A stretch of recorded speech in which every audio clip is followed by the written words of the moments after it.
All right, everybody. It we are live. See who all comes plowing in today. Charlie, my good friend, how are you doing today? Ken Clive has joined the room. Jolene Bryant has shown up. Hello, Jolene. And Stronger by the Second. Everyone's coming in. If you are watching from YouTube or Periscope, please shoot me a comment. That's how I know that you guys are there. Also lets me know that this is coming in loud and clear. If you are watching an archive of this on YouTube, make sure you hit that share button. Please, well, you could share it if you like, that helps. But even more importantly, if you like it, give me a thumbs up. Hell, give me a thumbs down if you don't. Your engagement helps YouTube algorithms know that this content is good and you enjoy it. And it will pop up in other people's feeds. Whew, all right. So I hope everyone's doing well on this Wednesday. What is it, Tuesday? Lee Kenton, how you doing, buddy? Lewis, it's good to see you. Egan in Florida. Readiness RX. All right. Welcome, guys. So I wasn't really sure what I was going to talk about today. And I could tell you guys that is usually how this plays out every morning. Sometimes I'm completely fired up. I have plenty to talk about, but today's a slow news day. But here's the other thing. We're in one of the worst news cycles that I could ever remember, and it takes a lot of time to process and work through the emotions I'm feeling every time I see another news piece, and it makes it difficult because, as I've said a million times already, we've been thrust into a psychological experiment that none of us have signed up for, called COVID, which also not only are we dealing with that, but it's the election cycle. We have civil strife. The West Coast is on fire. I mean, it's utterly ridiculous. Now, couple things about that.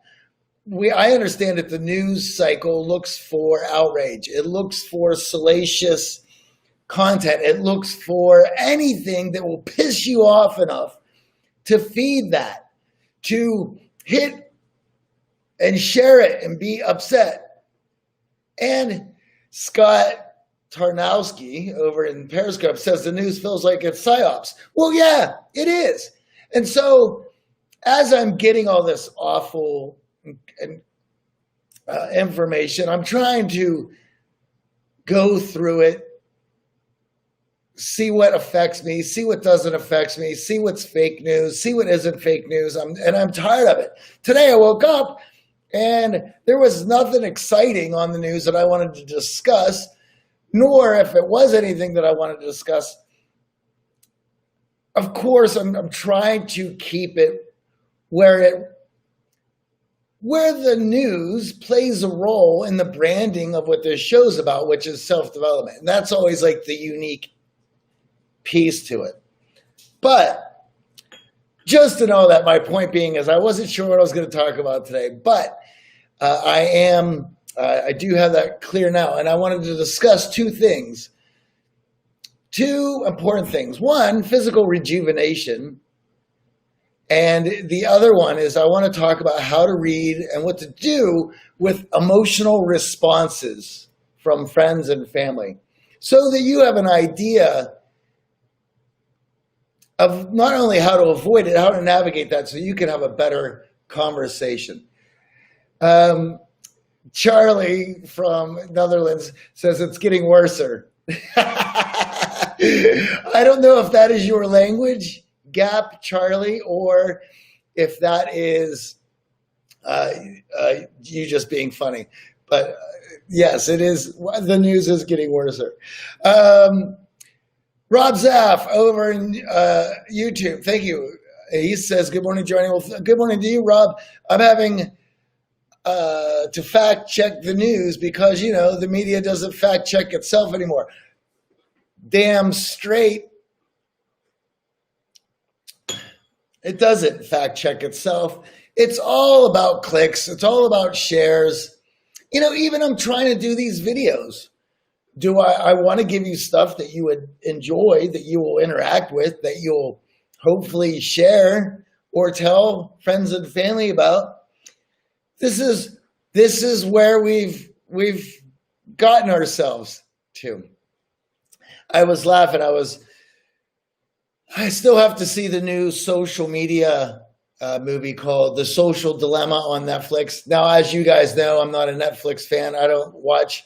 I at this point, popular culture and everything that it encompasses turns my stomach, makes me upset. We're at a place where I can't look at any of it because I find it reprehensible. However, a lot of people have been talking about The Social Dilemma. Tristan Harris is in the movie. He is well known in Silicon Valley of sounding the alarms for where we have found ourselves with social media. And with that, I'm going to check it out. AJ and I have been trying to get Tristan Harris on the show for quite a long time. And there's a few other people who've been sounding those alarms as well. And so I'm going to check that out. Scott Tanowski says, I love Coffee with Scott Adams. He gives back so much wisdom. Yes, I enjoy Scott. In fact, I watch him in the morning while I'm working out to collect my thoughts on the day as well. He helps me go through a lot of that information so I don't have to. And he's got great tools to be working through that information, tools that I greatly appreciate. All right, so let's get to it. One of the things that I want to discuss today, considering everything that is in popular culture and going on right now, you just got to check out of the news cycle. You got to check out of the garbage that is being pumped through popular culture channels such as television, Netflix, Hulu, all this stuff. I'm not interested in it. I'm trying to write my own stories. I'm trying to put together content. I'm trying to play more guitar than ever. I'm trying to get healthy to the best of my ability. And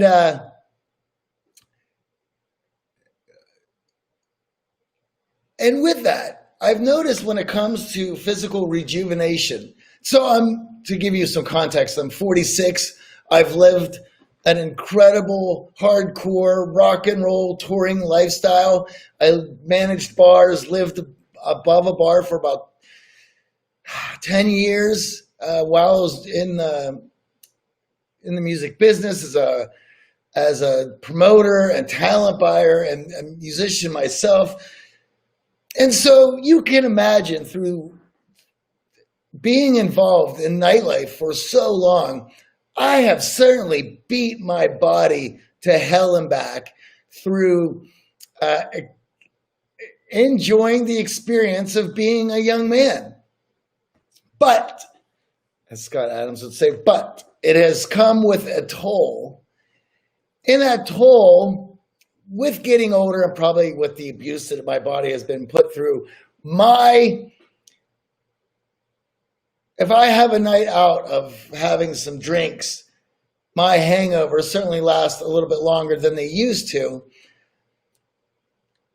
But it is now the reverse, where in the past, in my early days, when I felt that I was healed from my hangover, or I felt good enough to get up and start walking around, I started to feel invincible again. It was time to get dressed back up and have another night on the town, which would put me down for another day or two, and then I would do it all over again. If I was feeling good enough to go to work, then I was feeling good enough to go out after a night of work and have some drinks. I think there's a lot of young men who feel that way.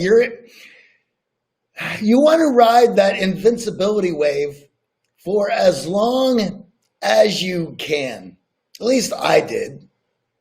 And the thought of expiring, the thought of getting older drives you to continually hold on the gas pedal because you realize that the minute you let up is the minute you're going to start to feel some of the pain and start to realize where you are with life. So at 46, rather than looking for those opportunities where I feel better so I can go back out, now it's the reverse. Now I feel so good when I'm on top of my game, when I'm exercising, when I'm eating clean, when I'm focused, I'm being productive, I'm being creative, that's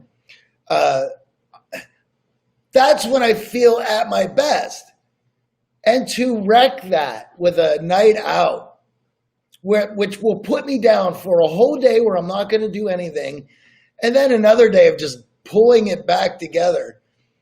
Of all the work that goes into being at my best, it makes it more difficult as I get older to throw it away on a night of having drinks. I'm at the point now where I can have 3 beers.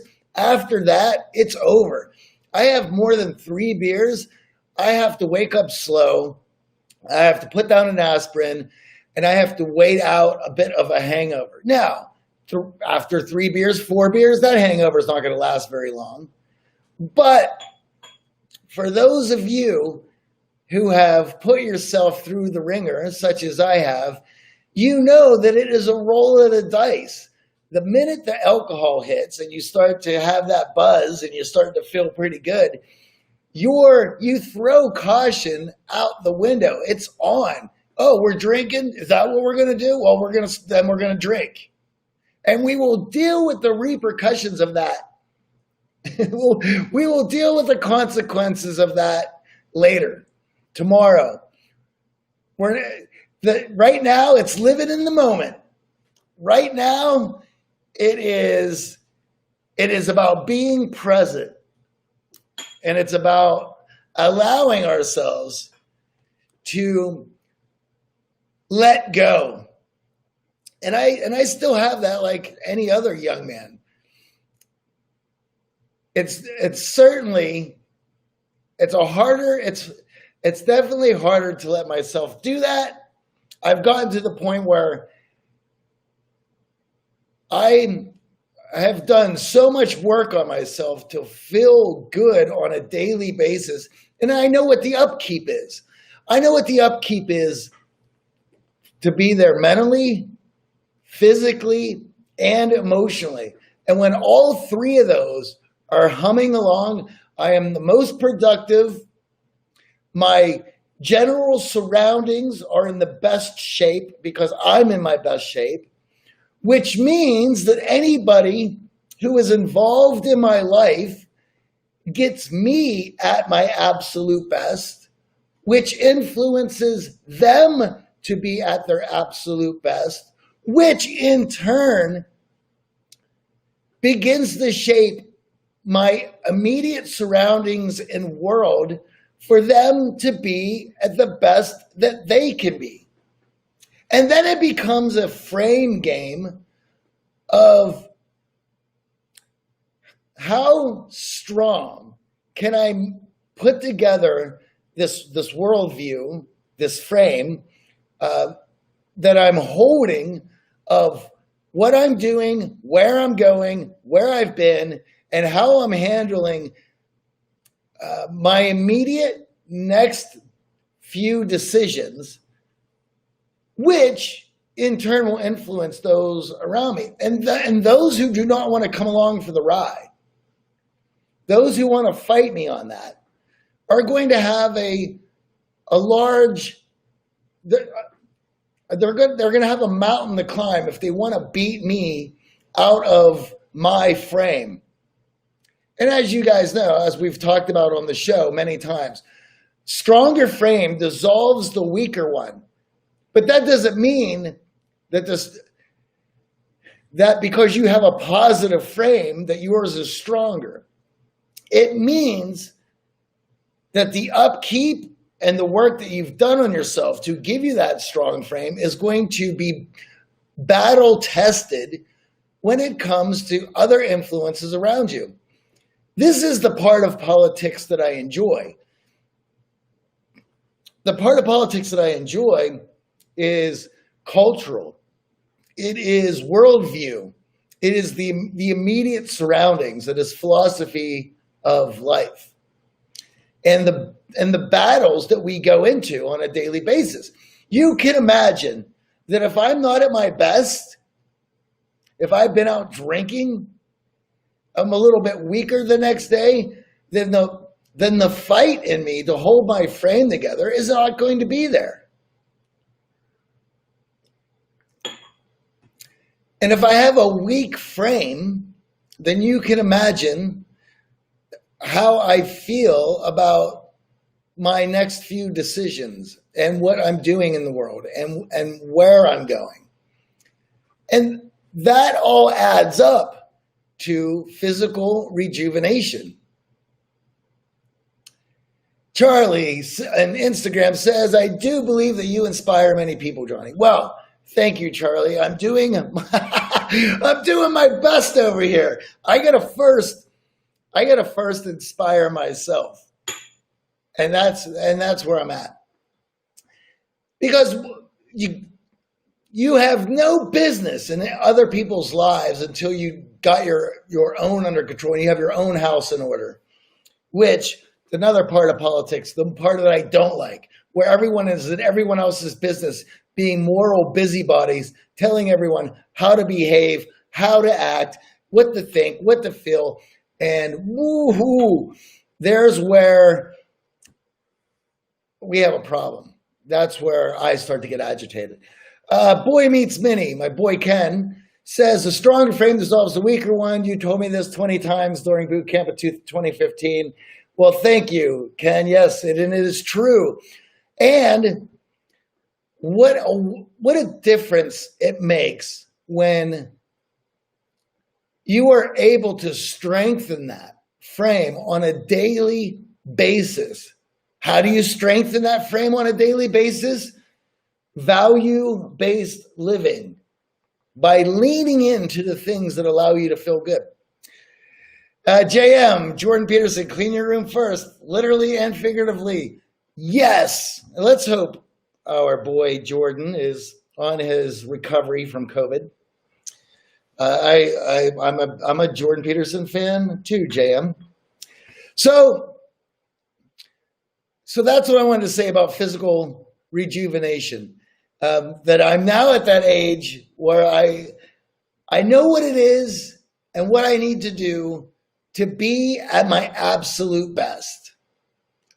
And though there is a lot of work to do for me to feel at my best, when I'm at my best, the productivity, how I feel, my excitement for every day makes all that work worth it.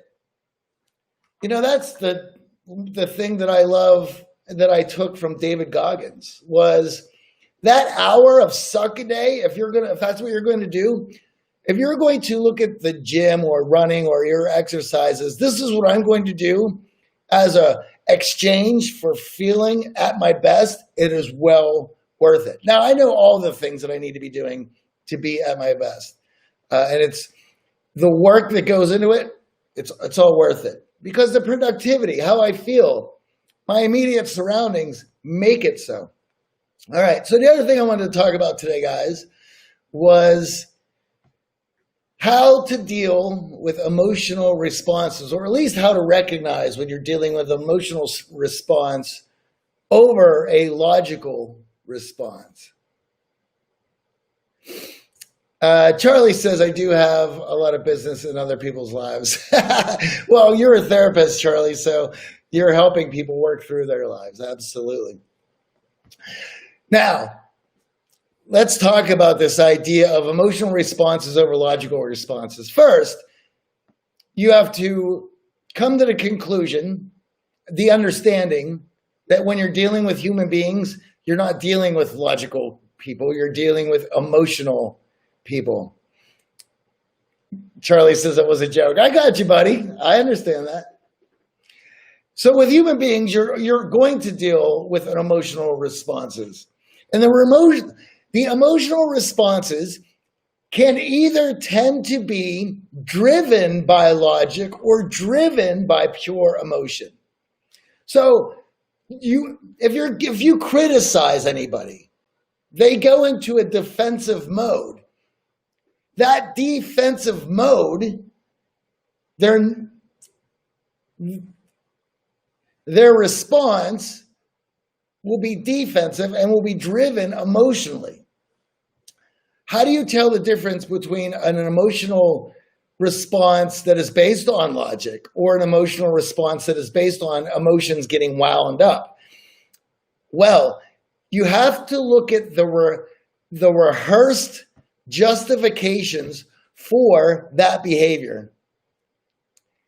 What do I mean by rehearsed justifications for those behaviors? You see, all of us have rehearsed justifications for our behavior. At least if we thought through why we're doing the things that we're doing. In order for you to have a strong frame, your actions and behaviors have to be deliberate. They have to be moving you towards a goal that you've set out for yourself. That way, you will start to backwards rationalize your behaviors and decisions of whether or not your behaviors are inching you towards your goals or not. If they are, you have rehearsed logical responses for where you're going. You know why you are behaving in the way that you're behaving because you've already worked out logically that you feel this gets you closer to your goal. So you feel the actions are justified. You've already worked them out. Now, what does a response look like that is based on an emotion and rehearsed justification from an emotional position?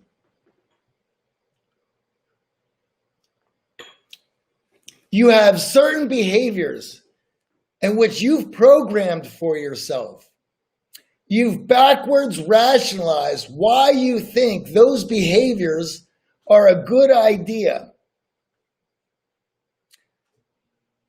Now, if they're based on a good idea because of how they allow you to feel, well, then is that justification logical or is that justification emotional? If it's based on how you feel, it's emotional. So it was a hedonic treadmill decision, right? I'm doing this because it feels good. You haven't tied it to inching you closer to a goal. There isn't a larger picture. The only reasoning is because it is based on how it allows you to feel in that moment. So if I give you criticism and the rehearsed response is one that justifies you doing the behavior because of how it allows you to feel, and it's not tied to a greater goal, then it is strictly emotional. Does that make sense? You guys with me on that? Now,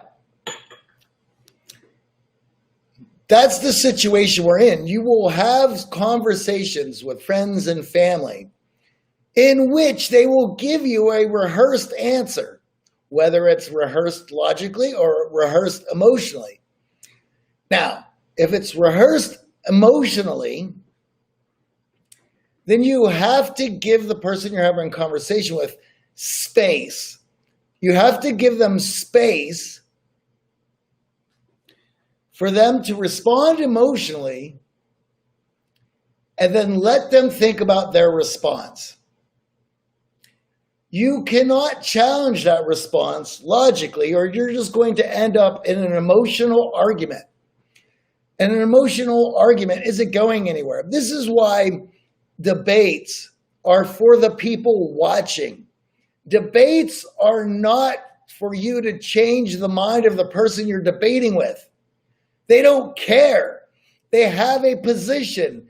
They are going to defend it to the best of their abilities. But for the people who are watching the debate, they can watch it objectively. They can watch it and work through the answers. If they're not emotionally tied, to the result, then they're able to listen to that discussion. Charlie says, it is raining hearts. Yes, that's a great, is that your analogy, Charlie? I like that. It's raining hearts. Yes, it is raining emotional, right? They're coming at you, and no matter what you say, will be defended emotionally. You're not going to get anywhere. Now, if you are looking to change the person's mind that you were debating, you have to allow them the space to analyze their own emotional action. So let me give you how this works. So let's take my business partner, AJ. We've been working together for 15 years. We differ in a lot of different areas, but we're also aligned in goals and vision. So you can imagine that through our 15 years, we've had arguments. And we've had a difference of opinion where we needed to get aligned, or at least see where the other person was coming from. So you handle it in this manner. I might come to him and say, I have a criticism or a critique of something that I'm seeing from you, and I want you to hear what I'm saying. Now, I don't need you to answer me, and I don't need a rationalization or your argument. All I need from you at this point is to hear what I'm saying. We can continue this conversation at a later time.